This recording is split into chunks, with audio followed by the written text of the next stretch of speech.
এবার প্রশ্নের উত্তর নেন। যারা বলেন হুজুর আমার বোন তো আমার সাথে কথা বলে না, আমার ভাই আমার সাথে কথা বলে না, আসেনি এই অভিযোগ।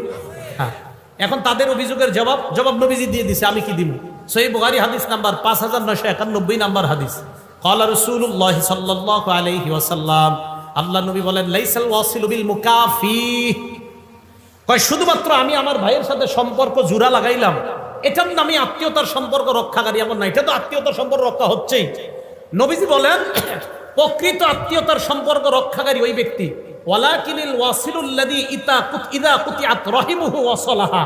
নবী বলেন প্রকৃত আত্মীয়তার সম্পর্ক রক্ষাকারী ওই ব্যক্তি, যখন আত্মীয়তার সম্পর্ক কেউ ছিন্ন করে ওই ব্যক্তি আগে বেড়ে সেটাকে রক্ষা করে।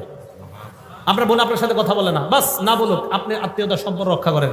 আমি আপনাদেরকে একটা বাংলা বলে যাই, আপনি দেখবেন আপনার ভাইয়েরা বোনেরা আপনারে ঠকাইতেছে, আপনি বুঝতেছেন, এরপরেও আপনি তাদের সাথে সুন্দর সম্পর্ক রাখতেছেন কেন? যে নবী বলছেন